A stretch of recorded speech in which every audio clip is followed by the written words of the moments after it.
Welcome to the Two Pages Project, part of the Coil Entertainment Network. I'm Rob Steele. If you'd like to become a published author with us, stay tuned after the show for a vast majority of the details. But first, let's get to this week's story, where we get our first Western. The town of Veiled Gulch is being terrorized by a bully called the Iceman.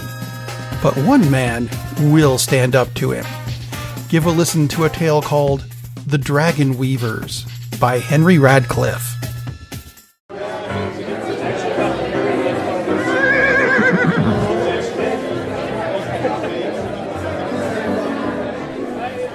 I remember that day.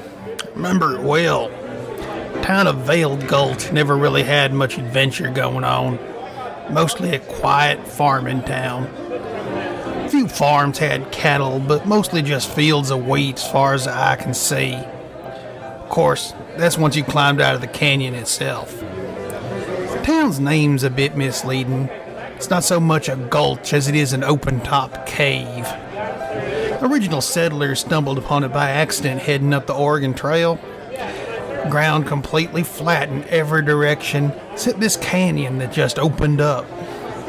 Since there are tornadoes in these parts, settlers thought it'd be safer to build down here.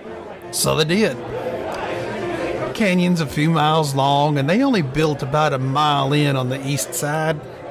But it's got everything we need.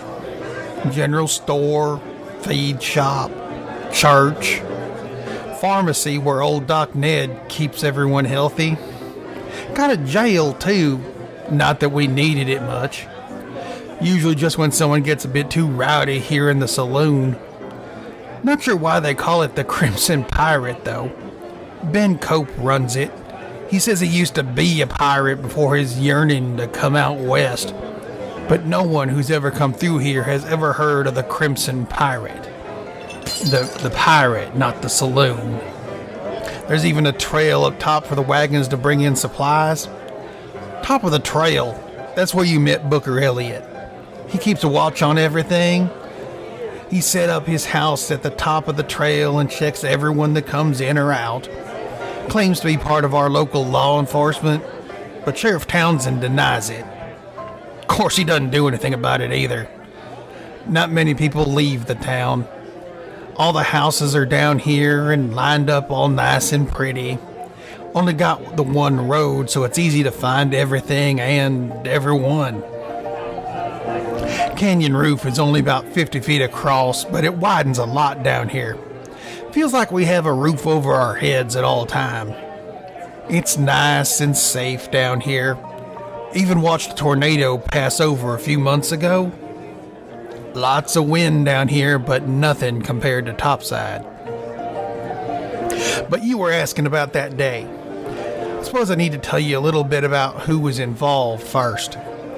About 2 years ago, we had a newcomer to the town, a guy by the name of Jacob Easton. We'd heard about a guy with that name, nasty sort. He was always terrorizing a few towns topside. Not a big outlaw, no bank robbing or stuff like that, but a nasty fella. And people soon found out why he was called the Iceman. Cold-hearted, that one. Near as I can tell, he never paid for nothing. Got a room at the hotel and scared poor Emma Field into getting that for free. For 2 years. Almost 7 foot tall and built like a bull. But he was smart too. Never did nothing untoward when Sheriff Townsend was around. And scared everyone so damn much that when a complaint was lodged, there were no witnesses. None that would testify anyway. I mentioned our church, right? Well, we used to have 2 pastors. One day when Sheriff was checking out topside, old Iceman shot Pastor Brown just for preaching about how the meek shall inherit the earth. That is in the Bible, right? I'll be honest, I can't read, so I wouldn't know. I hear that people back east think there's a whole lot of killing like that going on in these frontier towns. Not much in this one, but the only times it's happened, it was the Iceman. Always did it when Sheriff went topside. I saw him do one once. Wish I hadn't. Little Ollie Reed couldn't have been more than 10 years old. He got some of that, what do you call it? Chalk? That stuff that writes on everything. Anyway, he marked up a whole lot of stuff in town. Not a big deal, washes off easy enough. But he drew something on Easton's saddlebag, just ran by, scribble, scribble, scribble, and skipped off to the church. Easton didn't care for it and shot poor little Ollie right there in the middle of the street. Most people were in the church and didn't see nothing. I was running late that morning and, well, I saw. Iceman knew I saw too. He just looked at me and said, "Do you want to be next?" I said, "No, sir." He told me that I didn't see what I just saw, but if I did see it, then I'd be next. He fixed me with a stare so cold, his blue eyes just glaring at me with, well, I don't know what, but it put the fear of God right into me. I need another drink. Hit me again, Ben.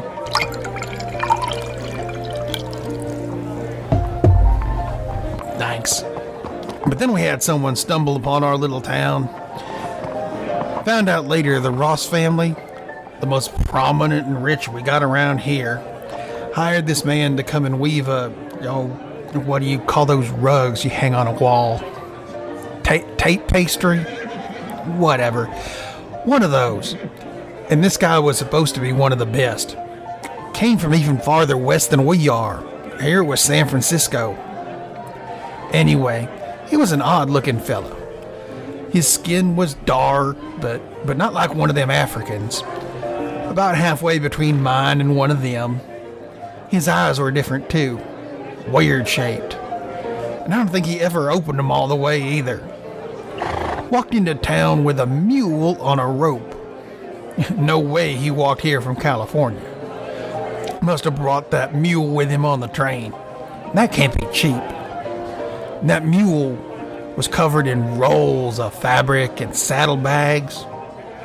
Now that I think about it, he was dressed a bit weird too. I mean, black pants we got here, but his shirt was more wrapped around him like a robe or something.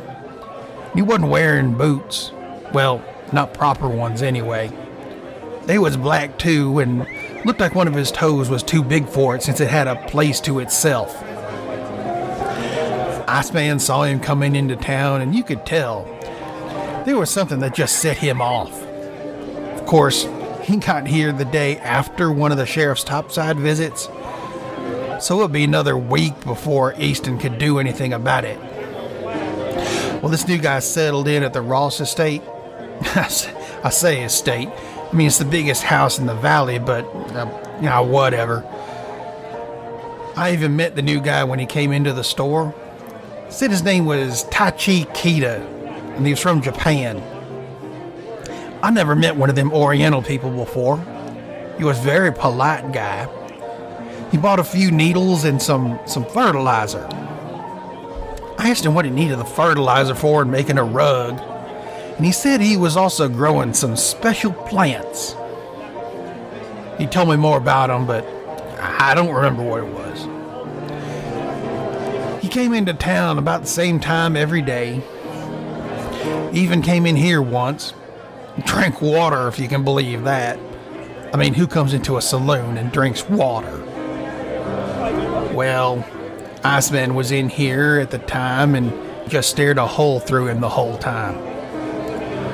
After Tai Chi left, I heard Iceman grumbling about hating those damn Asian people. I didn't hear why, and I sure as hell wasn't going to ask. But it was the next day you wanted to know about. That day, Tai Chi came into town and Sheriff was topside. Anyone who'd been paying attention knew Iceman was going to have his big showdown today. Most everyone stayed inside. I was across the street at the store, but I was watching out the window. Tai Chi had to know what was going on too. He wasn't stupid. And sure enough, Iceman came out of the saloon right after Tai Chi passed. He pulled his gun and was going to shoot Tai Chi in the back. Cowardly way to do it. Looking back, maybe we was scared of it. I mean, that would make sense. Tai Chi moves so fast. Never seen a person move that fast before. Iceman couldn't have been more than 2 feet away from him with his gun to his back. And Tai Chi spun around and there was this bang of a gun. Iceman screamed. I sure wasn't sure what happened till I saw the gun on the ground. Big old sewing needle stuck in the end of it. One of them crocheting kind. Just jammed in there. Bullet had nowhere to go and the gun just blew up in Iceman's hand. Well, what's left of it anyway. Half of it looked like it was blown off. Tai Chi leaned into him and said something. Don't know what it was, though, but he did the strangest thing. He took Iceman to Doc Ned to get his hand fixed up. And Iceman let him. Next day, Iceman left and we ain't heard of him since. About a week later, Tai Chi Kita left too. Haven't heard from him either, but that rug he made is hanging in the town hall. Beautiful thing. Picture of a big lizard or a dragon. Yeah, that's it, a dragon. He also left us a note saying that if there was any more trouble in the town with someone like Iceman, just send word like the Ross family did. Apparently they sent for Tai Chi, not just for the rug. I'm told the note says something like, wherever there is injustice, there can be peace. We are here to help, and it's signed, the Dragon Weavers.